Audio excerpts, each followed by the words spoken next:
मी आपली सखी प्रज्ञा मिरगळ आपल्या सर्वांचं मनापासून स्वागत करते। मंडळी, 10वी आणि 12वीचे निकाल नुकतेच जाहीर करण्यात आलेले आहेत। एसएससीचा निकाल तोंडावर आहे आणि दरवर्षीप्रमाणे याही वर्षी 10वी 12वीचा हा रिझल्ट निकाल मार्कांचं गणित ॲडमिशनचं कोड पुढे काय करायचं अशा सर्व प्रश्नांची सरबत्ती आहे आणि ह्या सगळ्या गोष्टींचा चर्चेच्या रूपामध्ये एक उधाण आलेलं आहे। आजच्या या कार्यक्रमामध्ये आपण याच विषयावरती बोलणार आहोत कारण का 10वी 12वीचं महत्त्व तर आपल्या सर्वांनाच माहिती आहे। खूप महत्त्वपूर्ण असा हा टप्पा असतो आयुष्यातला, परंतु नेमकं काय करायचं, कसं करायचं, कशा पद्धतीने करायचं आणि ह्या सगळ्या गोष्टींकडे कसं पाहायचं या गोष्टींवरती आज आपण इथे सविस्तर चर्चा करणार आहोत। तर आजच्या आपल्या कार्यक्रमाचा विषय आपण पाहूया, 10वी 12वी मानसिकता आणि करिअरच्या वाटा। आजच्या या कार्यक्रमामध्ये आपल्याला या विषयावरती मार्गदर्शन करण्यासाठी आपल्याला तज्ञ मंडळी म्हणून आपल्याशी सहभागी होणार आहेत सुचित्रा सुर्वे। नमस्कार मॅडम, तुमचं आपल्या या कार्यक्रमामध्ये मनापासून स्वागत। सुचित्रा सुर्वे संचालिका आहेत ग्रोथ सेंटर इथे आणि करिअर काउन्सिलिंगमध्ये तब्बल त्यांचा 15 वर्षाचा असा अनुभव आहे। मंडळी, तुमचा आमच्या या कार्यक्रमामध्ये सहभाग तितकाच अपेक्षित आहे। आमच्याशी जर बोलायचं असेल आणि तुम्हाला या कार्यक्रमात सहभागी व्हायचं असेल तर संपर्कासाठी दूरध्वनी क्रमांक टिपून घ्या। संपर्कासाठी दूरध्वनी क्रमांक आहे 24908050 आणि 24988050। मोबाईलच्या माध्यमातून जर तुम्ही बोलणार असाल आणि मुंबई बाहेर जे प्रेक्षक आहेत त्यांना जर आमच्याशी फोनवरून संपर्क करायचा असेल तर एसटीडी कोड आहे 022। मंडळी, आणि फोनवरती जर आमच्याशी तुम्ही बोलणार असाल तर आपल्या टीव्हीचा आवाज पूर्णतः बंद करावा जेणेकरून तुमचा आवाज आमच्यापर्यंत स्पष्टपणे ऐकू येईल आणि आपलं बोलणं आहे ते सलग होईल। मोबाईलच्या माध्यमातून बोलणार असाल तर फोन अशा ठिकाणाहून करा जिथे नेटवर्क उत्तम असेल आणि आसपास आवाज नसेल। आणि आजच्या आपल्या कार्यक्रमाचा विषय आहे 10वी 12वी मानसिकता आणि करिअरच्या वाटा। तर त्या अनुषंगाने जर प्रश्न विचारले तर आपली जी ही चर्चा आहे ती अशीच अधिकाधिक खुलत जाईल। मंडळी, कसं असतं ना की 10वी आणि 12वी हा एक अतिशय महत्त्वाचा असा टप्पा, सगळेजण आपण त्यातनं जातो। कधी कधी असं असतं ना की 10वीच्या परीक्षेची आपण जी तयारी आहे ना ती 8वी 9वी पासूनच करायला लागतो। 9वीची परीक्षा झाली की सुट्टीमध्येच आपण 10वीचा अभ्यास करायला सुरुवात करतो आणि मग टीव्ही बंद, खेळ बंद, अनेक निर्बंध, मग पालक, विद्यार्थी, शिक्षक सगळेजण एक तणावाखाली असतात आणि हा तणाव तसाच अबाधित असतो कारण का शेजारचे काका आणि मामा हे सगळेजण प्रश्न विचारतात की 10वीचा अभ्यास कसा चाललाय, यंदा 10वी, यंदा 12वी, मग रिझल्ट कसा, मार्क किती मिळणार, पुढे काय करणार, आणि ह्या ज्या सगळ्या प्रश्नांची जी सरबत्ती असते एक विचित्र असा दबाव, एक प्रचंड असा मानसिक ताण निर्माण होतो। तर कार्यक्रमाच्या सुरुवातीला मला सुचित्रा मॅमना विचारायचं वाटेल की हे जे मानसिकता जी आहे आपल्या समाज मानसात जे एकंदर चित्र दिसते तर हे कालपरत्वे बदलत आलेलं आहे का आणि पुढची जी येणारी स्थिती आहे ती दिवसेंदिवस कठीण होत आहे का? आपल्या इथे जे 10वी आणि 12वीचा जो टप्पा आहे, आपण जर बघितलं मानसिकतेत बदल मी म्हणणार नाही पण थोडाफार का होईना एक वेगळा दृष्टिकोन त्याला येतोय।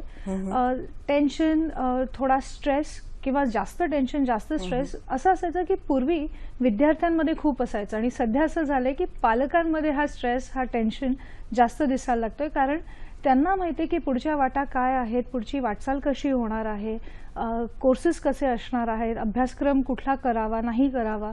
तर अशा वेळेस आणि पालकांच्या ज्या अपेक्षा असतात कुठेतरी ते स्वतः ह्या प्रवासातनं गेलेले असल्यामुळे त्यांना माहिती आहे की किती अडचणी किंवा किती कष्ट घ्यावे लागतात, म्हणून त्यांचा स्ट्रेस आपल्याला दिसतोय.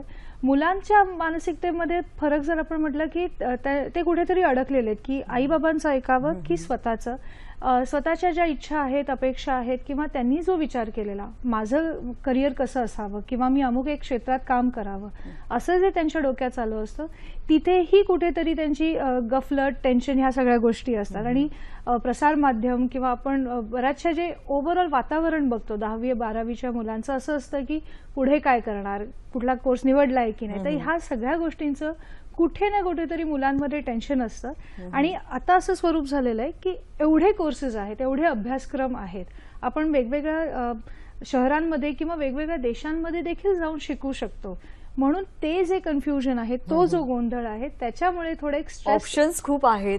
म्हणजे असं म्हणता येईल करिअरचं एक मोठं दालन समोर आहे, मग आता मी नेमकं काय करायचं. ऍब्सोल्युटली. तो त्याच्यामुळे आपण म्हणू शकतो या मानसिकतेत थोडाफार ह्या अँगलने किंवा अनुषंगाने बदल झालेला आहे. अच्छा, आणखीन एक मला विचारायचं वाटेल की हा जो मानसिक तणाव असतो, आता असं आहे की ग्रेड सिस्टीम आहे, 8वी पर्यंत मुलं सहज पास होतात, पण अचानक नंतर मग 9वीला किंवा 10वीला हे मार्कांचं असं एक गणित समोर येतं आणि मग ते कसं सोडवायचं याच्यासाठी थोडासा ताण निर्माण होतं, तर काय सांगाल. काय होतं की आपल्याला सगळ्यांना माहिती आहे आपण परीक्षेकडे थोडं नेगेटिव्हलीच बघतो. आपण कधी हे विचार करत नाही की ही परीक्षा देऊन मी पुढच्या टप्प्यावर जाणार आहे. आणि 9वीची ही परीक्षा सडनली किंवा अचानक येत नाही. मुलांना 8वीपासूनच किंवा रादर 8वीत आल्यापासूनच माहिती असतं की पुढल्या वर्षापासून परीक्षा आहे, ग्रेडिंग आहे, इंटरनल असेसमेंट्स देखील मुलांचे होत असतात. इथे फक्त आहे की आपल्याला एक विशिष्ट वेळ, एक विशिष्ट प्रकारे थोडी स्पर्धात्मक वातावरणात आपल्याला ह्या परीक्षेला सामोरं जावं लागतं आणि आता मार्क मिळतात. आणि 9वी-10वीमध्ये जे शाळेपर्यंत किंवा आपल्या वर्गापर्यंत मर्यादित होतं, आता ते एकदम अचानक राज्यस्तरावर किंवा शहराच्या स्तरावर एका डिस्ट्रिक्ट लेवलवर आपण ते अचानक त्या स्पर्धेत फेकले जातो. तो आवाका वाढत जातो, असा हा त्याचा स्वरूप आहे. पण मुलांनी त्याचा बाऊ करू नये, कारण 9वीमध्ये परीक्षा असणार, 10वीमध्ये असणार आहे आणि पुढचं जे आपल्याला करिअर करायचं आहे त्याच्यासाठी ह्या 2-3 ज्या पायऱ्या आहेत त्या आपल्याला चढाव्याच लागणार आहेत. जर थोडं मानसिकतेत थोडं किंवा पॉझिटिव्ह आपण झालं तर आपल्याला अभ्यास करणं आणि चांगले मार्क मिळवणं सोपं होऊन जातं. अच्छा, कारण का 10वी हा एक महत्वाचा पायगंडा असं आपण म्हणू शकतो की पुढे जायचंय. मग आता मला नेमकं 10वीत XYZ% पडले, आता मला पुढे करायचं काय, हा जो विचार आहे तो किती क्लिअर आपण करू शकतो. कारण का पालक एक सांगत असतात, मित्रमैत्रिणी एक दुसरं सांगत असतात, मला काहीतरी वेगळंच करायचं असतं, पण मला नेमकं समजत नाही की मी काय करावं. मग अशा वेळी नेमकं काय मार्गदर्शन करा, काय करावं, हा सगळ्यात जो मोठा प्रश्न. आणि असं नाहीये की फक्त ही 9वी-10वीतल्या मुलांमध्ये असलेला हा गोंधळ आहे. आमच्या सेंटरवर अशीही लोक येतात जे वर्किंग आहेत, जे कोर्स करत आहेत, तरी देखील त्यांच्या मनात एक गोंधळ असतो की मी हे परस्यू करू की नाही. तर अशा वेळेस 9वी-10वीच्या मुलांनी अशा दृष्टिकोन ठेवावा की माझ्याकडे आता एक संधी मिळालेली आहे की मी योग्य दिशेने वाटचाल माझी सुरू करू शकेन. 2-3 गोष्टी आहेत जे मुलं करू शकतात. एक तर आहे की स्वतःचं ऑब्जेक्टिव्ह म्हणजे त्रयस्थ दृष्ट्या असेसमेंट करणं, आत्मपरीक्षण करणं की नेमका मला कुठला विषय जमतो, कुठला सोपा जातो, कुठला कठीण जातो, कुठला मी नुसतं घोकमपट्टी करून मार्क मिळवून पास होतोय, किंवा मला कुठला विषय खूप आवडतो आणि मला समजतो देखील. तो पहिला एक तो भाग झाला. दुसरा असा आहे की तुम्ही असेसमेंट्स म्हणजे ॲप्टिट्यूड टेस्ट वगैरे जे आपण म्हणतो ते करून घेऊ शकता.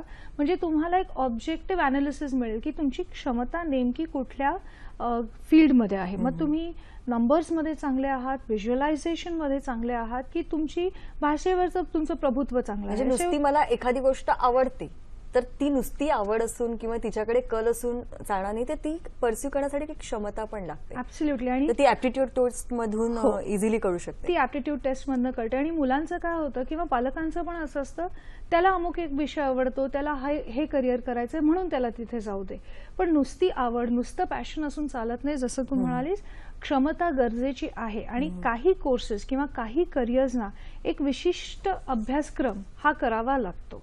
म्हणून स्टुडंट्सनी लक्षात ठेवायला पाहिजे की स्वतःला नीट ओळखून अभ्यासक्रम योग्य प्रकारे निवडून आपण पुढची वाटचाल किंवा पुढच्या करिअरकडे जाऊ शकतो आणि त्याच्यामुळे हेही आपल्या लक्षात येतं की मला हे नेमकं आवडतंय नाही आवडत आहे. तर त्याच्यासाठी ऑब्जेक्टिव्ह आत्मपरीक्षण करणं खूप गरजेचं आणि आहे. हे आत्मपरीक्षण आपण आधीपासूनच करायला पाहिजे. आता मला ऍडमिशन घ्यायचंय, आता मी विचार करणार, तर तसं होऊन चालणार नाही. ती अगदी तो घाईने घेतलेला निर्णय होईल. 9वी नंतर तुम्ही कधीही हे असेसमेंट्स करू शकता किंवा प्रोसेस तरी सुरू करा, ही प्रक्रिया किंवा सुरू शाळेत करा. असतानाच आपल्याला मुलांची प्रगती दिसत असते, आपल्याला जाणवत असतं की हा ओव्हरऑल एकंदर कल आहे, तर आपण त्या अनुषंगाने आपण इनफॅक्ट पालक सुद्धा ऑब्झर्व्ह करू शकतात आपल्या पाल्याला. ऍब्सोल्युटली पालक ऑब्झर्व्ह करू शकतात, पण एक विसरता कामा नये की आपण अकॅडमिक मार्क्स म्हणजे मिळालेले गुण आणि क्षमता ह्यांचं हे सेम नाहीये. गल्लत नको करायला. गल्लत करायची नाही. कारण काय होतं की मी परीक्षेत काहीतरी रोट लर्निंग किंवा बाय हार्ट करून उत्तर लिहून मला मार्क मिळू शकतात, पण ते मला समजलेलं आहेच याची हे गॅरंटी सांगून नाही, हे आपण सांगू शकत नाही. मग क्षमता नेमक्या काय आहेत तिथे आपल्याला फोकस करणं गरजेचं आहे. कार्यक्रमातला पहिला फोन आपण घेऊया. धवल करडे बोलतात ठाण्याहून. नमस्कार धवलजी. माझा प्रश्न हा आहे की मी आता जस्ट 10th एक्झाम दिली आहे, तर मला लॉ करायचं आहे आणि लॉ साठी मी जास्त कुठल्या सब्जेक्ट्सला प्रिफर करू? अच्छा. आणि प्रेक्षक हो, आज शिवराज्याभिषेक दिन आहे. सह्याद्री वाहिनीतर्फे सर्व प्रेक्षकांना शिवराज्याभिषेक दिनाच्या हार्दिक शुभेच्छा. 6 जून 1674 मध्ये छत्रपती शिवाजी महाराजांचा राज्याभिषेक सोहळा रायगडावरती संपन्न झाला. रयतेचे आणि जनतेचे असे आदर्श राजे शिवाजी महाराज स्फूर्तीस्थानी आणि आदर्श म्हणून नेहमी छत्रपती शिवाजी महाराज आपल्या प्रेरणास्थानी राहतील. आणि जर प्रेरणा घ्यायचीच झाली तर 10वी-12वीच्या विद्यार्थ्यांनी आपण शिवाजी महाराजांचा आदर्श समोर ठेवायला हरकत नाही. प्रेक्षक हो, आजचा आपल्या कार्यक्रमाचा विषय आहे 10वी-12वीची मानसिकता आणि करिअरच्या पुढच्या वाटा. आणि आपल्याला मार्गदर्शन करण्यासाठी स्टुडिओत उपस्थित आहे सुचित्रा सुवे.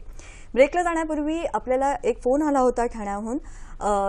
धवलजींचा. त्यांनी विचारलं की जर लॉ करायचं असेल आणि त्या संदर्भात जर शिक्षण घ्यायचं असेल तर नेमकं काय करता येईल? लॉ सारखा जर विषय घ्यायचा असेल तर मुलांकडे 2 ऑप्शन्स आहेत.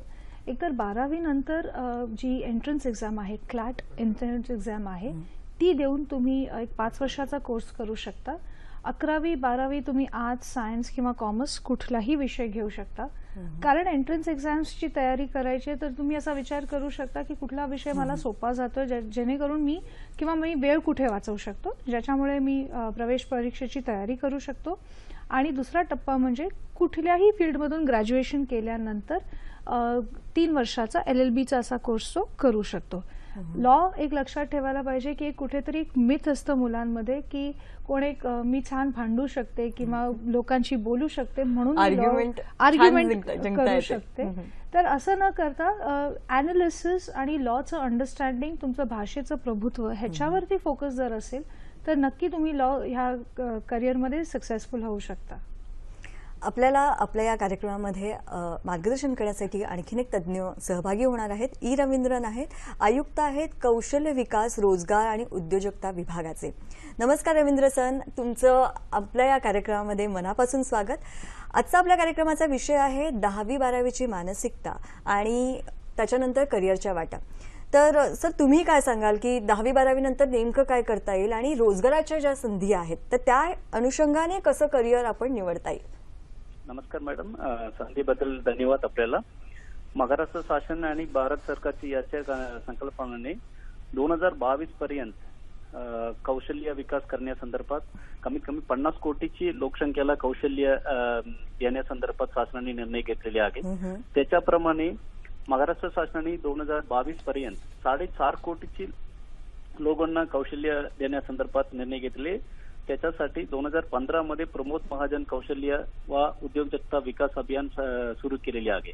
त्याच्यामध्ये आता शासनाने 1.5 लाख पर्यंत लोकांना आतापर्यंत मुलांना कौशल्य दिलेले आहे. आता 10वी आणि 12वीचे रिझल्ट आलेले आहे. ते मुलं पण आता कोणते कौशल्य घेऊ शकतो. आमच्याकडे कमीत कमी 400 विषया संदर्भात आम्ही ट्रेनिंग देतो.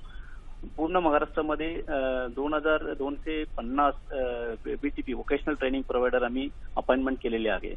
यांनी आता मुलांनी आता बाहेर आलेल्या मुलांना पण त्याच्यामध्ये ट्रेनिंग घेऊ शकतो. याच्यामध्ये IT आहे, अपॅरल्स आहे, इतर सगळे विषय आहे. ते लोक पण आता आम्ही बघितलं तर कमीत कमी 60,000 लोकांची आता ट्रेनिंग चालू आहे. आणि त्यांनी आता आम्ही प्रयत्न करतो याच्यामध्ये ट्रेनिंग संपून येणारे लोक 70% लोक तरी किमान त्यांनी एम्प्लॉयमेंट मिळेल या धर्तीवर आम्ही ट्रेनिंग देतो. याच्या व्यतिरिक्त आम्ही वेगवेगळ्या कॉर्पोरेट सोबत पण आम्ही टायअप केलेली आहे. कॉर्पोरेट त्याच्या रिक्वायरमेंट प्रमाणे वेगवेगळ्या इंडस्ट्रीमध्ये आलेले सगळं त्यांच्याची रिक्वायरमेंट प्रमाणे आम्ही ट्रेनिंग कोर्स डिवाइस केलेले आहे. ट्रेनिंग संपल्यानंतर तर डायरेक्ट त्यांच्या कॉर्पोरेटमध्ये पण ते समाविष्ट करणार आहे. सर, नक्कीच ही खूपच उपयुक्त अशी माहिती आहे की सरकार सुद्धा मुलांना शिक्षण देण्यासाठी, प्रशिक्षण देण्यासाठी स्वतःहून पंचवार्षिक योजना त्यांनी सांगितली. तर अशा पद्धतीच्या अनेक योजना आहेत. आपल्याकडे सुचित्रा सुर्वे मॅम आहेत, त्या सुद्धा करिअर काउन्सिलिंगमध्ये जवळजवळ त्यांचा तब्बल 15 वर्षांचा अनुभव आहे. तर मॅम, तुमचा काय अनुभव आहे या अनुषंगाने की सरकार जेव्हा योजना ह्या करतं त्या मुलांपर्यंत कितपत पोहोचतात? आय थिंक सर बोलतायत. मॅम, हा सर बोला. हा मॅडम, नमस्कार मॅडम. सुचित्रा मॅडमला नमस्कार. मॅडम, आपल्याकडे कल्पना आहे कॅरियर काउन्सिलिंग, त्याच्या संदर्भात पण आमच्या विभागामार्फत पण आम्ही कॅरियर काउन्सिलिंग आम्ही करतो. त्याच्या संदर्भात पण आम्ही वेगवेगळ्या ठिकाणी आम्ही प्लॅनिंग केलेली आहे. आपल्याची मार्गदर्शन पण आम्हाला खूप उपयोग होईल मॅडम. नक्की सर. आणि तुमचा जो ध्येय आहे आणि आपण पण जे सगळं कार्य करतोय ते सगळं विद्यार्थ्यांपर्यंत जास्तीत जास्त करिअरची माहिती, अभ्यासक्रमांची माहिती हे पोहोचवण्यासाठी काम असतं. आणि कौशल्य विकास जर पाहिलं, आता सध्या त्याच्याकडे मुलांचा फोकस देखील आहे. फक्त मला रेग्युलर अभ्यास किंवा मेन स्ट्रीम अभ्यास करायचा नाही म्हणून मी कौशल्य विकास जॉईन करणं हे चुकीचं आहे. कारण वेगवेगळे आता योजना, जसे सरांनी पण सांगितलं, योजना एवढ्या आहेत आणि त्याची पुढे गरज पण आहे. आणि ज्या मुलांना स्वतःचा रोजगार देखील सुरू करायचा आहे अशा मुलांसाठी कौशल्य विकासाचे कोर्सेस नक्की फायदेशीर ठरणार आहेत. सर, आता तुम्ही म्हणाला स्वयंरोजगार. सर, मला तुम्हाला विचारायचं वाटेल की असे कोणते कोर्सेस तुमच्याकडे अवेलेबल आहे ज्याच्यामध्ये मी पुढे जाऊन स्वतःचा बिझनेस किंवा ऑन्टरप्रिनरशिप किंवा माझं स्वतःच असं मला काहीतरी करता येईल, नोकरी नाही करायची आहे, मला स्वतःचं काहीतरी एक स्वतःची वाट निर्माण करायची आहे, तर काय मार्गदर्शन कराल याविषयी? आमच्याकडे ट्रेनिंग कौशल्य विकास मध्ये 2 गोष्ट आहे. एम्प्लॉयमेंट पण होऊ शकतो, स्वतःची बिझनेस पण आम्ही करू शकतो ट्रेनिंग घेतल्यानंतर. त्याच्यासाठी आम्ही ट्रेनिंगची फ्री ट्रेनिंग देतो शासनाने. दिल्यानंतर त्याची बँक सोबत टायअप करून त्यांचा बिझनेस करण्यासंदर्भात आम्ही मार्गदर्शन करतो. त्याच्यासोबत आम्ही वेगवेगळ्या शासनाची योजना पण त्याच्यामध्ये लिंकेज करून त्यांना बिझनेस सुरू करण्यासाठी आहे. याच्यामध्ये कमीत कमी 400 प्रकारची ट्रेनिंग, त्याच्यामध्ये 30 प्रकारचे बिझनेस ते सुरू करू शकतो. असं आमच्याची वेब पोर्टल आहे महास्वयं. त्या पुन्हा एकदा सांगाल का वेब पोर्टल? महास्वयं याच्यावरती संपूर्ण माहिती मिळू शकते. जर मला ह्या कोर्सेसची माहिती घ्यायची असेल किंवा जर ऑफिसेस जर मला फाइंड आउट करायचे असतील तर हे सगळ्याची माहिती या वेबसाईटवरती आहे. Maharashtra state skill development society कॉर्पोरेटमध्ये त्याच्या ऑफिस आहे मॅडम. त्याच्या नोडल एजन्सी आहे. महास्वयं वेब पोर्टल ते स्वतः याच्यामध्ये पूर्ण माहिती दिलेली आहे. त्याच्यामध्ये सगळे डेटाबेस, आता कोण ट्रेनिंग मध्ये आहे त्यांच्या मुलांचे डेटाबेस पण आहे. त्याचे असेसमेंट कधी होतात, त्यांच्याची सर्टिफिकेट कधी मिळते, ते पूर्ण माहिती त्याच्यामध्ये आहे. धन्यवाद सर, तुम्ही इतकी छान माहिती आम्हाला दिलीत आणि कार्यक्रमात सहभागी झाल्याबद्दल पुन्हा एकदा धन्यवाद. धन्यवाद सर. मॅडम, त्यांनी इतकं छान सांगितलं की वेगवेगळ्या योजना आहेत, पण या योजना विद्यार्थ्यांपर्यंत पोहोचतात का? तर काय सांगा? पोहोचण्यापेक्षा मी असं म्हणेन एवढ्या ह्या पॉप्युलर नाही आहेत. म्हणून काय होतं, मुलांचा हा पहिला कधी कधी प्रेफरन्स येत नाही किंवा त्यांचं असं असतं, कल असतो की आपण एका रेग्युलर कॉलेजमध्ये आर्ट्स सायन्स कॉमर्स करावं. पण जनरली असं 10वी नंतर आर्ट्स सायन्स कॉमर्स आणि आता डिप्लोमा. हो, तर हेच आहे. किंवा 12वी नंतर मग डॉक्टर, इंजिनियर आणि मग पुढे आणखीन CA झालं तर. पण इतके सगळे वास्ट जे क्षेत्र आहेत, पण त्याची सगळी माहिती आपल्याला कशी मिळेल? काय झालेलं आहे, आपल्याकडे जे मान्यता देणाऱ्या ज्या संस्था आहेत, म्हणजे आपण DTEची वेबसाईट म्हणाले, जसं आता सर म्हणाले स्वयं आहे किंवा NSDCच्या ज्या वेबसाईट्स आहेत, तिथे बरेचसे उपक्रम आहेत. तर मुलांपर्यंत आणि ह्याची माहिती आपल्याला रेग्युलरली न्यूजपेपरद्वारे मिळते. पण होतं काय की मुलांचा न्यूजपेपर किंवा वर्तमानपत्राकडे एवढा ओढा नसतो किंवा वाचलं जात नाही. तर पालकांना मी सांगू इच्छिते की जरा ह्या सगळ्या वेबसाईट्स जर तुम्ही पाहिल्यात तर त्याच्यामध्ये ऑथेंटिक आणि म्हणजे बरोबर अशी योग्य अशी इन्फॉर्मेशन आहे, ती तुम्ही चेक करू शकता. आणि त्याच्यामध्ये बरेचसे स्कीम्स आणि बरेचसे कोर्सेस आहेत जे आपण कधी विचार पण केलेला नसेल किंवा त्याची पात्रता आपल्याला माहिती नसेल, ह्या सगळ्या गोष्टी माहितीच नसेल की असं पण काहीतरी असतं. ऍब्सोल्युटली असंही आपल्याला पाहायला मिळतं. आणि अजून एक लक्षात घ्यायला पाहिजे की हे जे सगळे अभ्यासक्रम आहेत, फोकस हाच आहे की कुठलं ना कुठलं तरी स्किल, कौशल्य ह्या मुलांपर्यंत पोहोचावं, ज्यामुळे हे रोजगारक्षम होतील किंवा स्वतःचा जर उद्योग किंवा काही बिझनेस करायचा असेल ते देखील सहजपणे करू शकतील, असा हा फोकस आहे. एक बेसिक क्वेश्चन, 10वी आणि 12वी त्याच्यानंतर आपण जेव्हा मार्ग निवडायचा असतो तेव्हा 2 वेगवेगळे क्रायटेरियाज असतात. कारण की 10वीला ज्या पद्धतीने आपण शिक्षणाच्या संधी किंवा पुढचं काय करायचं हा आपला एक वेगळा अंदाज, आणि 12वी नंतर पण आपला दृष्टिकोन थोडा वेगळा असतो. तर ह्याच्यातल्या फरकाबद्दल काय सांगाल? काय होतं की 9वी 10वी मध्ये किंवा आपण जर आपण बघितलं की आपले ॲस्पिरेशन्स कसे बदलतात. अगदी लहानपणी आपल्याला टीचर व्हायचं असतं किंवा डॉक्टर व्हायचं असतं. जसं जसं आपण मोठे होत जातो 8वी 9वी मध्ये तर विषयांची ओळख व्हायला सुरुवात होते, तेव्हा असं वाटतं हा विषय नको, किंवा आपण एक प्रोफेशनल्सना भेटतो. मे बी आपल्या नातेवाईकांमध्ये हे प्रोफेशनल्स असतील, व्यावसायिक असतील, तर तिथे बघून आपण काहीतरी एक डोक्यात विचार, दादाने इंजिनिअरिंग केलंय मला पण तेच करायचं. नातेवाईक असतात, आपले शेजारी असतात जे आपल्याला सांगत असतात, किंवा अमुक एक आपल्या विचारांमध्ये एक रोल मॉडेल असतो की मला ह्यांच्यासारखं व्हायचंय, म्हणून आपण एक कोर्स निवडतो.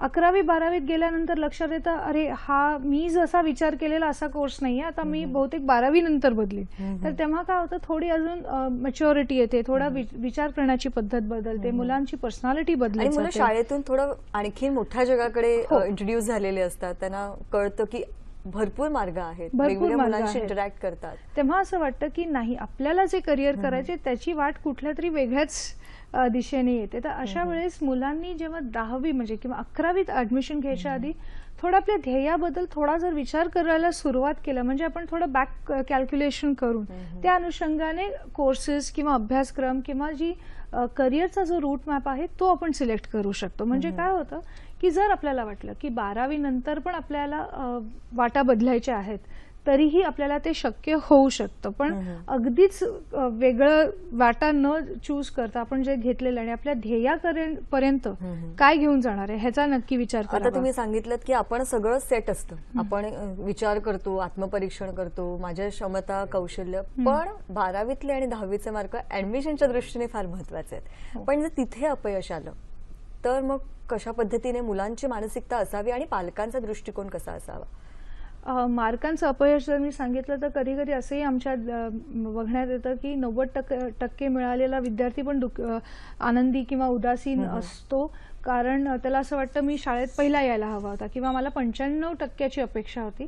आणि काही वेळा असंही होतं की 50% मिळालेला मुलगा देखील खूप आनंदात असतो, कारण त्याची अपेक्षा 45 मार्कांची होती. तर समाधान मानण्यावरती असतं. ऍब्सोल्युटली. आणि मुलांना हे माहिती असतं की त्यांनी किती मेहनत केलेली आहे आणि किती मार्क अपेक्षित आहेत. पहिलं जर एक गोष्ट लक्षात ठेवायला पाहिजे की 10वी नंतर 11वी 12वी ही फक्त एक पायरी आहे. आपल्याकडे अजून करिअरच्या वाटा 12वी नंतर येणार आहेत. दुसरी गोष्ट म्हणजे फक्त मला अमुक एक कॉलेजमध्येच ऍडमिशन घ्यायचे, जर हा हट्ट आपण सोडला तर आपले पर्याय आपोआप वाढतात.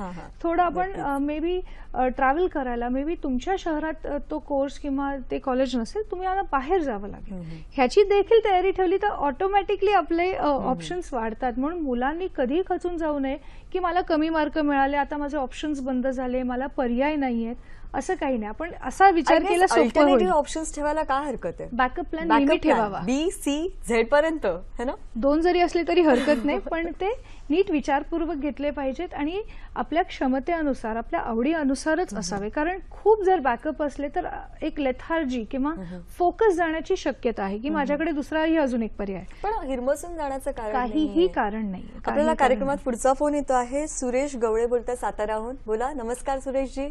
हॅलो. हा नमस्कार. नमस्कार मॅडम, मला एक प्रश्न विचारायचा होता.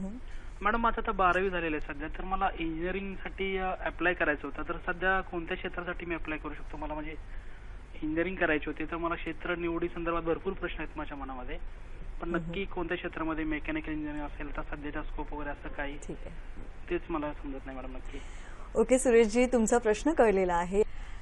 श्रोतेहो, आज आपल्याकडे आपण 344वा असा शिवराज्याभिषेक दिन सोहळा साजरा करत आहोत आणि शिवाजी महाराजांविषयी सांगायचं झालं तर त्यांनी वयाच्या 16व्या वर्षी तोरणागड जिंकला होता. आणि जर आपण आजच्या कार्यक्रमाचा संदर्भ घेतला तर 16 वर्षी आपण 10वीची सुद्धा परीक्षा देत असतो आणि त्यामुळे तसा हा 10वीचा गड सर करणं तितकं कठीण राहिलेलं नाही. प्रेक्षक हो, आजच्या आपल्या कार्यक्रमाचा विषय आहे 10वी 12वीची परीक्षा आणि एकंदर मानसिकता आणि पुढे करिअरच्या वाटा. ब्रेकला जाण्यापूर्वी आपल्याला कार्यक्रमात फोन आलेला होता. साताऱ्याहून सुरेश यांनी विचारलेलं की त्यांनी 12वीची एक्झाम दिलेली आहे, त्यांना इंजिनिअरिंगमध्ये इंटरेस्ट आहे, तर नेमकं कुठली स्ट्रीम निवडायची इंजिनिअरिंगमध्ये? आय एम अज्युमिंग की तू सगळ्या रेलेव्हंट परीक्षा दिल्या आहेत. कारण काय होतं की साधारणतः हे आमच्या लक्षात येतं की मुलांना विचारलं की तुम्हाला कुठलं इंजिनिअरिंग करायचं तर तेव्हा त्यांची क्लॅरिटी नसते.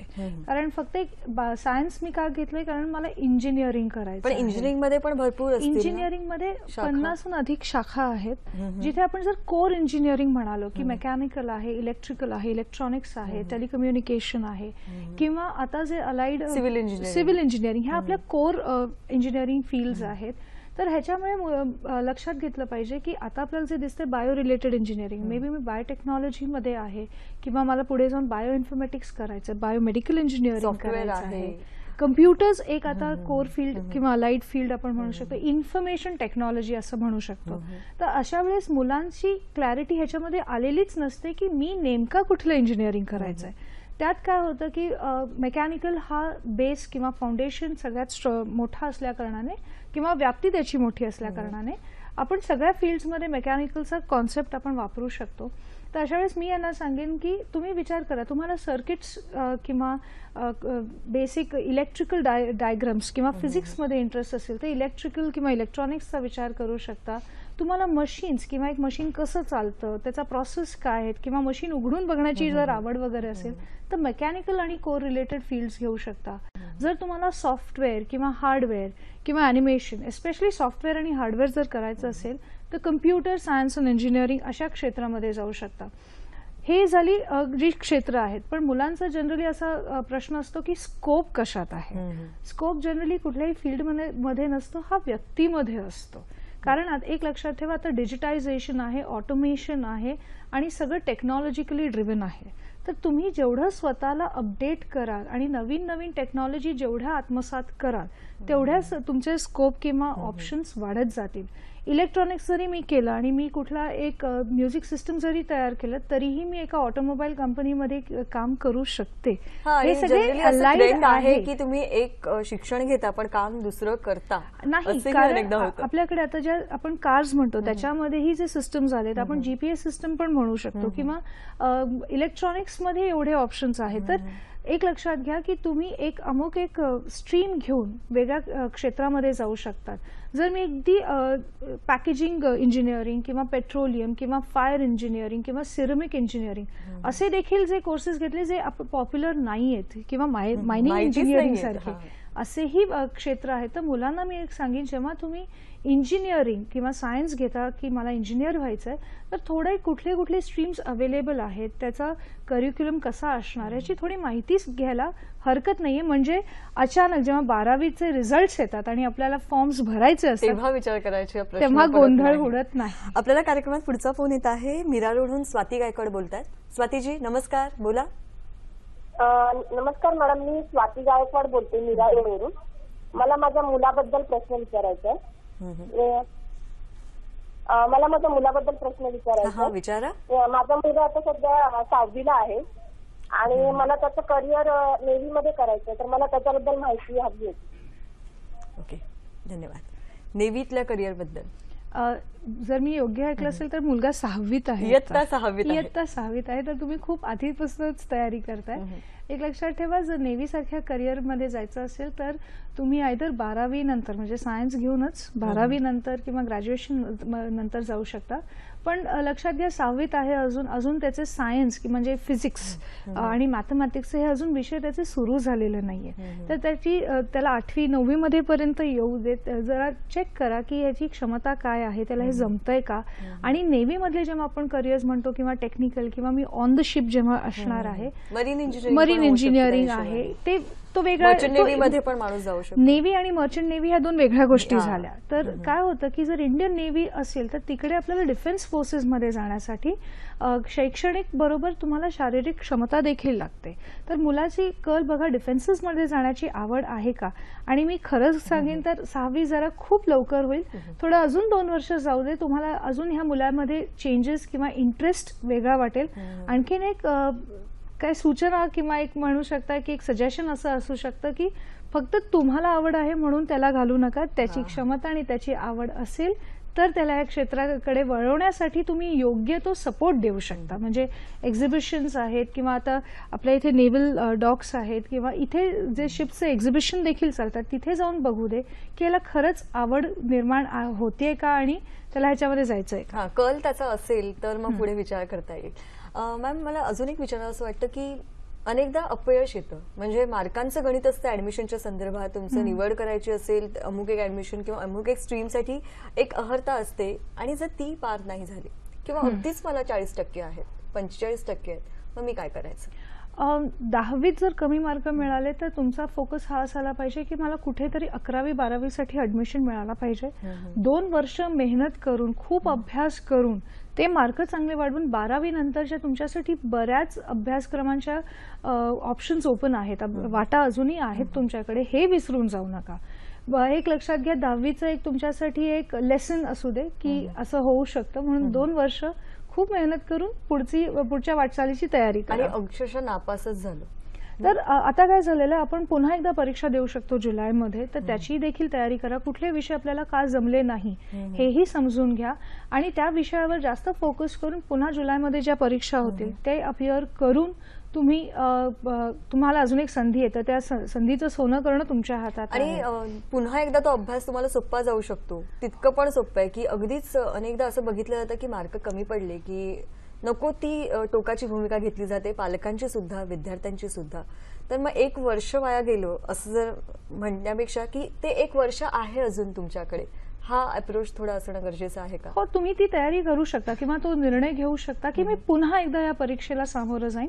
पण असं करताना एक लक्षात ठेवा, तेव्हा तुमची इमोशनल मॅच्युरिटी किती आहे ह्याच्यावर खूप गोष्टी अवलंबून आहेत.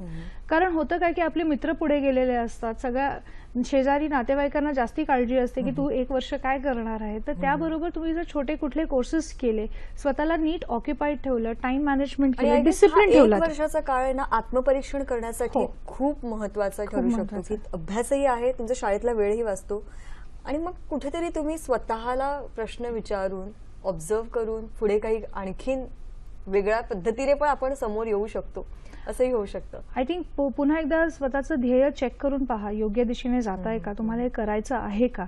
म्हणजे तुम्हाला ऑटोमॅटिकली हे उत्तरं मिळतील आणि त्यानुसार तुम्ही मेहनत घ्यायला सुरुवात कराल. कारण का तुम्हाला एकदा चटका मिळालेला आहे, तर पुन्हा तेच रिपीट करणं हे चुकीचं ठरेल. मेहनतीला पर्याय नाही, हार्ड वर्क करणं गरजेचं आहे. मला आणखीन एक विचारायचंय की बरेचसे जाहिराती आजकाल आपण बघतो. आमच्या इन्स्टिट्यूटमध्ये या, आमची शिक्षण संस्था किती छान, आमच्याकडे पासआउट होऊन गेलेले विद्यार्थी अमुक एक ठिकाणी कार्यरत आहेत किंवा इथून पास झाल्यानंतर 100% रोजगाराची हमी किंवा 6 आकडी पॅकेज असं सगळं असतं. आणि मग ह्या प्रलोभनांना विद्यार्थी आणि पालक दोघे पण बळी पडतात. तर हे कितपत योग्य आहे. आणि कधी कधी असं असतं ना की अमुकच कोर्स करायचा आहे आणि मला त्याच इन्स्टिट्यूटमध्ये जायचं किंवा तेच शिकायचंय. मग कधी कधी ऍडमिशन पैशांअभावी म्हणा किंवा मार्कांच्या अभावी नाही होत, मग कुठल्या तरी कनिष्ठ ठिकाणी शिक्षण संस्थेत ऍडमिशन घेतलं जातं. मग ह्याच्यामध्ये ह्या ज्या शिक्षण संस्था असतात त्या किती ग्राह्य आहेत आणि त्या बोगस किती, हे कसं लोकांनी ओळखायचं. एक तर आपल्याला लक्षात ठेवायला पाहिजे की अशी कुठली शिक्षण संस्था खूप चांगली किंवा खूप वाईट आपण म्हणू शकत नाही. आपल्याला फोकस काय करायला पाहिजे की ही मान्यता प्राप्त आहे का, रेकग्नाइज्ड आहे का. आपल्या इथे जर आपण इंजिनिअरिंगचे कॉलेजेस म्हणू तर AICTE ह्याची रेकग्निशन आहे का, किंवा कॉलेजेस जे आहेत ते UGC रेकग्नाइज्ड आहेत की नाही. असे प्रत्येक फील्डमध्ये म्हणजे मेडिकल म्हणा, फार्मसी म्हणा किंवा आर्किटेक्चर म्हणा, ह्याचे स्वतःचे गव्हर्निंग बॉडीज आहेत. तर ह्यांच्या वेबसाईट्सवर जाऊन जर तुम्ही चेक कराल की या इन्स्टिट्यूट्सची नोंद आहे की नाही. त्याचबरोबर एक लक्षात ठेवायला पाहिजे की तुम्ही कॉलेजमध्ये जाऊन रजिस्ट्रारशी बोला, एक्झिस्टिंग स्टुडंट्सशी जाऊन बोला की अभ्यासक्रम कसा चालतो, फॅकल्टीज कसे शिकवतात, नेमकी कुठे जॉब किंवा प्लेसमेंट सिनारिओ काय आहे. स्टुडंट्स आहेत त्यांच्याशी पण कम्युनिकेशन साधू शकतात, ऍब्सोल्युटली. विचारू शकतात. पालक आणि विद्यार्थी हे विसरून जातात मुळात की आपण हे ऍक्च्युली फिजिकली जाऊन पर्सनली भेट देऊन ह्या गोष्टींची माहिती काढू शकतात. फक्त चकचकीत ब्रोशर किंवा वेबसाईटवर भुलून न जाता स्वतः एकदा व्हिजिट करा, चेक करा, तुम्हाला योग्य ती माहिती मिळेल. आणि एक लक्षात ठेवा, प्रत्येक इन्स्टिट्यूट स्वतःबद्दल चांगलंच सांगणार, हे लक्षात ठेवा. त्यात गैर किंवा वावगं काहीच नाही, ते त्यांचं काम करतायत. पण तुम्ही चोखंदळ राहून विचार करायला हवा की हा कोर्स अभ्यासक्रम मान्यता प्राप्त आहे की नाही, आणि मगच जॉईन करा. कार्यक्रमात पुढचा फोन येत आहे. श्रद्धा व्यवहारे जालनाहून बोलतायत. नमस्कार श्रद्धाजी, बोला. ऍग्रीकल्चर फील्ड की फूड टेक्नॉलॉजी कोणती बेटर राहील? अच्छा, काय तुम्ही 10वीत 12वीत आहात? 12वी पास झाली मी. अच्छा, ओके. हा, तर ऍग्रीकल्चर की फूड टेक्नॉलॉजी? ओके, कोणती फील्ड बेटर राहील? अच्छा, नक्कीच. की 12वीची परीक्षा दिलेली आहे आणि ऍग्रीकल्चरला जायचं की फूड टेक्नॉलॉजीमध्ये कन्फ्युजन, काय सांगा? एक तर कॉंग्रॅच्युलेशन्स की ऍग्रीकल्चर सारखा विषय निवडलाय, कारण हा कल मुलांमध्ये दिसत नाही की ते कृषी विषय काहीतरी अभ्यास त्यांना क्रम करायचा असतो. तर 12वी सायन्स घेतलं आपण अजून करूया श्रद्धाने, तर बीएससी ऍग्रीकल्चरल सायन्सेसचा कोर्स अवेलेबल आहे. किंवा ऍग्रीकल्चरमध्ये तुम्ही हॉर्टिकल्चर, फ्लोरिकल्चर किंवा डेअरी टेक्नॉलॉजी असेही विषय घेऊ शकता. फूड टेक्नॉलॉजी जर करायचं असेल तर त्याचेही अंडरग्रॅज्युएट कोर्सेस आहेत, किंवा बरीचशी जण केमिस्ट्री असाही विषय घेऊन पुढे मास्टर्स लेवलला देखील जाऊन करतात, किंवा बीएससी इन केमिस्ट्री. आणि पुढे जाऊन ही देखील फूड, कारण का फूड जेव्हा आपण टेक्नॉलॉजी म्हणतो त्याच्यात क्वालिटी कंट्रोल किंवा फूड सायन्सेस ह्या सगळ्या गोष्टी पण येतात. होम सायन्स घेऊन देखील तुम्ही फूड सायन्स, न्यूट्रिशन आणि ह्या क्षेत्रामध्ये जाऊ शकता. तर श्रद्धाकडे 3 असे ऑप्शन्स आहेत, कुठलाही ती निवडू शकते. आपल्याला पुढचा फोन येतोय अमरावतीहून. अंकुश खराडकर बोलतायत. अंकुश, नमस्कार, बोला. अंकुश, बोला. हॅलो मॅडम, हा, मला माझी 12वीची परीक्षा झालेली आहे. मला समजून नाही राहिलं की मी कोणता कोर्स निवडायचा. म्हणजे रिझल्ट लागला आहे की परीक्षा द्यायची आहे? परीक्षा दिली आहे मी. कुठल्या 65% क्षेत्रामध्ये? मिळाले आहे मला. किती पर्सेंट मिळाले? 65%. ओके. काय घेतलेलं आहे तुम्ही? Science, commerce? 65. अच्छा, पण काय घेतलंय? सायन्स घेतलंय, कॉमर्स घेतलंय? सायन्स घेतला आहे मी. सायन्स.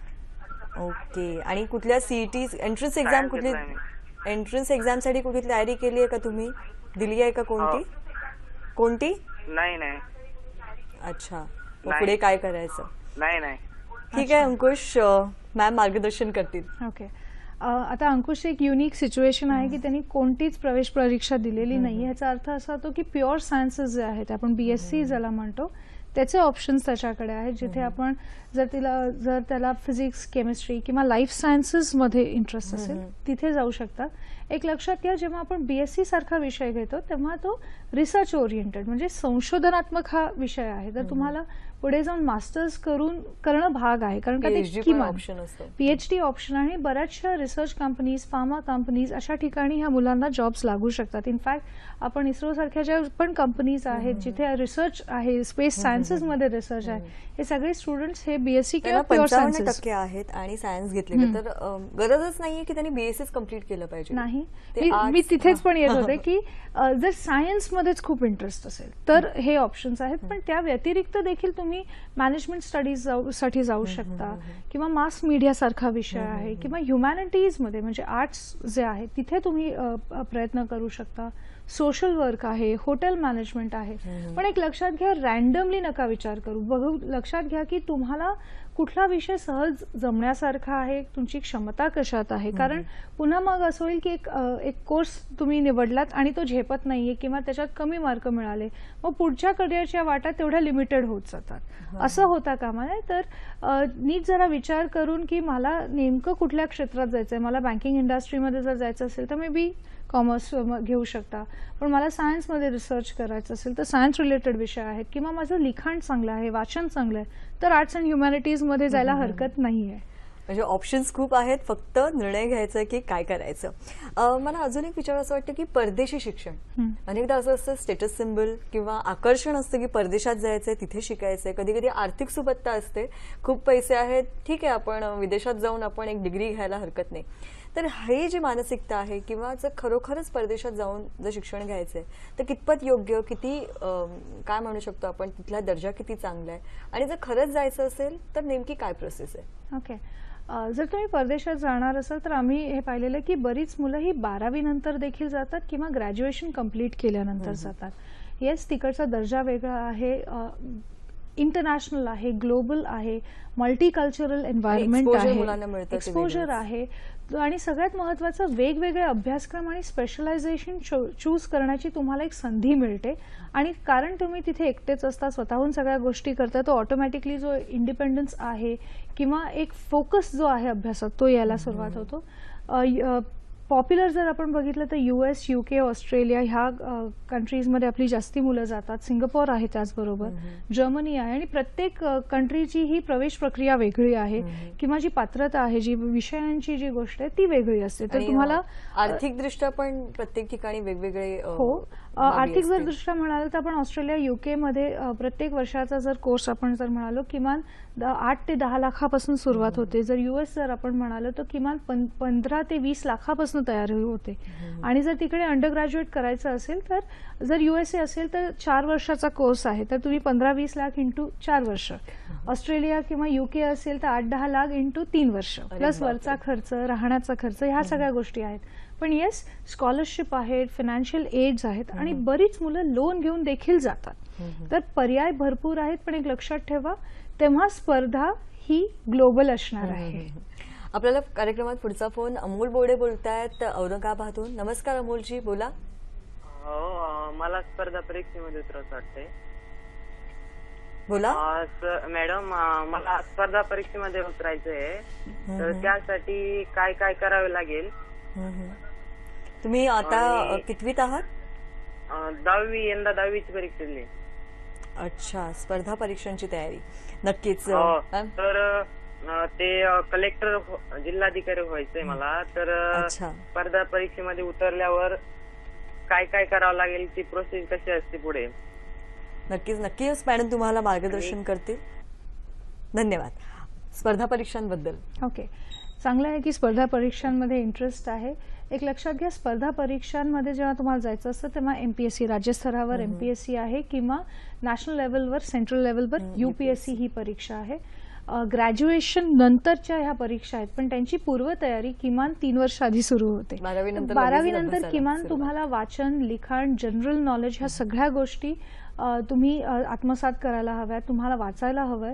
त्याचबरोबर तुम्हाला इंटरव्ह्यूची तयारी, ह्याचा अर्थ असा झाला तुमचा व्यक्तिमत्व विकास देखील. आणि फक्त एक न्यूज वाचून किंवा मी फक्त गोष्टी लक्षात ठेवून चालणार नाही, त्याचं अनालिसिस करणं गरजेचं आहे. तर आर्ट्स, सायन्स किंवा कॉमर्स कुठलाही तुम्ही विषय घेऊन कुठल्याही विषयात तुम्ही ग्रॅज्युएट होऊ शकता आणि त्यानंतर तुम्ही ह्या MPSC किंवा UPSCच्या परीक्षा देऊ शकता. पण त्याची तयारी किमान 12वी नंतर सुरू करा. एक लक्षात घ्या की जर MPSCच हा फोकस असेल तर मग सायन्स सारखा विषय घेण्यात अर्थ नाही, कारण प्रॅक्टिकल्समध्ये वेळ जातो. त्याऐवजी जर ह्युमॅनिटीज, आर्ट्स घेतलं तर तुम्हाला सोपं जातं, कारण तुम्हाला वाचनाची आणि वेगवेगळ्या विषयांची सवय व्हायला सुरुवात होते. म्हणजे इतिहास, भूगोल किंवा भाषा ज्या आहेत ह्या विषयांची सवय सुरुवात होते. तर तुम्ही हे जे विषय आहेत ते ह्या एक्झामचे एक पार्ट आहेत, त्यामुळे अभ्यासही होतो त्याच अनुषंगाने. मला अजून एक विचार असं वाटेल की अनेकदा असं असतं ना की काहीच होत नाहीये, चला पुढचं कंटिन्यू करा, मग ग्रॅज्युएशन येतं, मग आता कुठे जॉब अवेलेबल नाहीये, मग मास्टर्स होतं, मग कधी कधी माणसं PhDचा पण विचार करतात. तर एवढ्या सगळ्या डिग्रीज आपण घेतो, कलेक्ट करतो, पण नेमकं ते बरोबर आहे किंवा त्याचा वापर कसा करायचा करिअरच्या हिशोबाने? अर्थार्जन पण व्हायला पाहिजे. हो, काय होतं की डिग्रीज कसं आहे की फक्त डिग्री गोळा करायच्यात म्हणून शिकण्यात अर्थ नाहीये, त्याचा उपयोग कुठे करायचा, ऍप्लिकेशन कुठे आहे हे पाहणं गरजेचं आहे. जर आपल्याला रिसर्चमध्ये इंटरेस्ट असेल तर सायन्सेस किंवा आर्ट्समध्ये तुम्ही घेऊन पुढे जाऊ शकता, जिथे एक पर्टिक्युलर विषय किंवा सायन्स संशोधन म्हणजे काय किंवा रिसर्च म्हणजे काय की पुन्हा आपण काहीतरी नवीन शोधून काढतोय, काहीतरी इनोव्हेट करतोय. तर अशा वेळेस तुम्ही किती डेप्थमध्ये जाऊ शकता आणि एका डिग्रीचा नेमका उपयोग कसा करायचा बऱ्याचशा मुलांना हे लक्षात येत नाही. फावल्या वेळात मला काही जमत नाही किंवा आता नोकरी मिळत नाही म्हणून एक कोर्स करणं हे चुकीचं होतं, कारण त्या कोर्समध्ये जे तुम्हाला शिकवलं जाते ते तुम्हाला करिअरमध्ये उपयोगीचं ठरणार आहे. जर तुम्ही एमकॉम सारखा जरी कोर्स केला, मास्टर्स कॉमर्स रिलेटेड केलात, तर तुमचं करिअर ऑटोमॅटिकली अकाउंटिंग आणि फायनान्स फील्डमध्ये होत आहे, असं आहे ते. आपल्याला पुढचा फोन येत आहे. प्रवीण सानप बोलतायत नगरहून. प्रवीणजी बोला. हा सर, मॅडम मी आपली 12th ची एक्झाम दिली सायन्सची. मला पुढे काय याविषयी मार्गदर्शन हवे आहे. ओके, तुम्ही कुठली एंट्रन्स एक्झाम दिली आहे का? काय एंट्रन्स एक्झाम कुठली दिली आहे का? हो, सीईटीची दिली. सीईटीची दिलेली आहे. ओके ओके, ठीक आहे, थँक्यू. प्रवीण, सेम क्वेश्चन, पुन्हा तोच प्रश्न. माझ्यामध्ये असं वाटतं की कन्फ्युजन सतत राहतं ना. कन्फ्युजन राहतं कारण क्लॅरिटी एकतर नसते. सगळीजण अमुक एक कोर्स करतायत, अमुक एक अभ्यासक्रम घेतायत म्हणून मी पण करणार आहे. सीईटीची तेवढी तयारी जेवढी पाहिजे तेवढी झालेली नसते, मार्क कमी जर मिळालेले असतात.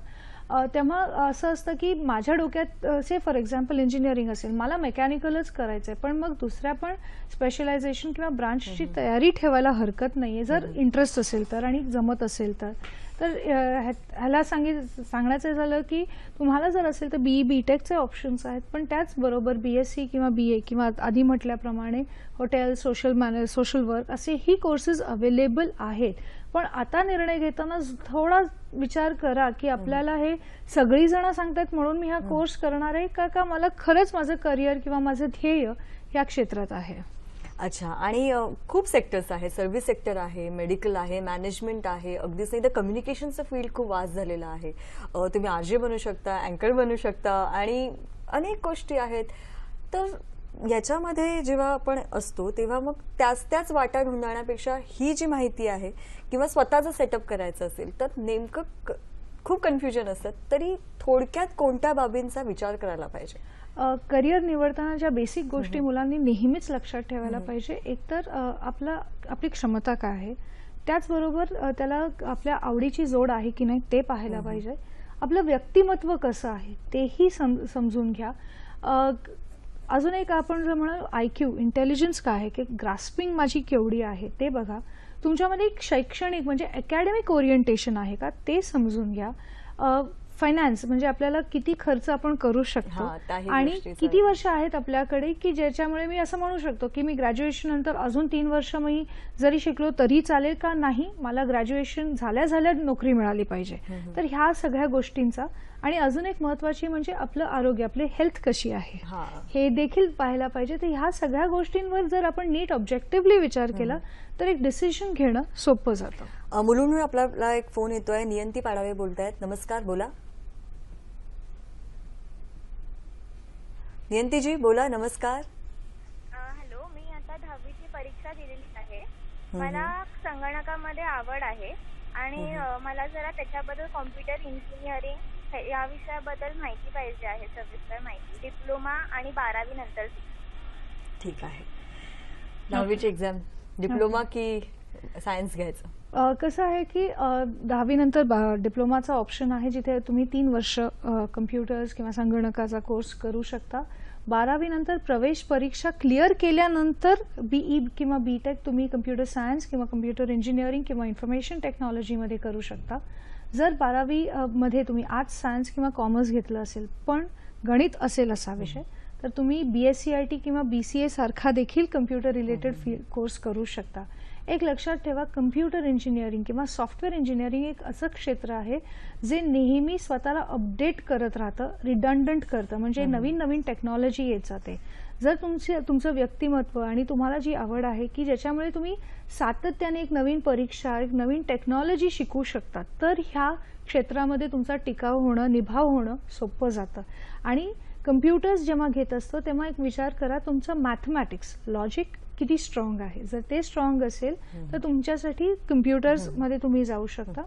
सॉफ्टवेअर आहे, हार्डवेअर आहे, पण त्याचबरोबर मल्टीमीडिया, ॲनिमेशन, ग्राफिक्स असे देखील क्षेत्र कम्प्युटर रिलेटेड आहेत. डिप्लोमा बरीचशी मुलं का घेतात, कारण का त्यांना असं वाटतं एंट्रन्स एक्झामचा जो पूर्ण गोंधळ आहे तो आपण अवॉइड करू शकतो. पण त्याच्या पुढच्या ज्या वाटा आहेत त्या प्रॉबेबली लिमिटेड होऊ शकतात, हे लक्षात घ्या. आपल्याला उद्या आपण सखी सह्याद्रीमध्ये काय पाहणार आहोत नक्की पाहूया. उद्या सखी सह्याद्री कार्यक्रमामध्ये म्हणजे बुधवारी 6 जूनला दुपारी 1 वाजता तुम्ही पाहणार आहात आत्मविश्वासातून व्यक्तिमत्व विकासाची चर्चा. सहभागी होणार आहेत पुष्पलता चौरे, व्यक्तिमत्व विकास समुपदेशक त्या आहेत. आणि प्रेक्षक हो, तुम्हाला जर आमच्याशी बोलायचं असेल, आमच्याशी संपर्क साधायचा असेल आणि आमचे कार्यक्रम पुन्हा पाहायचे असतील तर त्यासाठी आमचा फेसबुक ID आणि जीमेल ID लिहून घ्या. फेसबुक ID आहे www.facebook.com/sakhisahyadri.dd. मेल करू शकता sakhisahyadri@gmail.com वरती आणि आमचे कार्यक्रम तुम्ही पाहू शकता www.youtube.com/sakhisahyadri. आणि आजचा हा कार्यक्रम 10वी-12वी आपल्या क्षमता ओळखायच्या आहेत, कारण का कसं असतं ना की आपल्या क्षमता ओळखून आपली बौद्धिक क्षमता, आपली आर्थिक क्षमता आणि ओव्हरऑलच आपला ओव्हरऑल विकास हे सगळं पाहता आपण करिअर नक्कीच निवडू शकतो. मॅडम तुम्ही आलात आणि इतकी छान माहिती दिली त्याबद्दल धन्यवाद. असेच आपण भेटत राहू वेगवेगळ्या विषयांसह. पाहत राहा सखी सह्याद्री.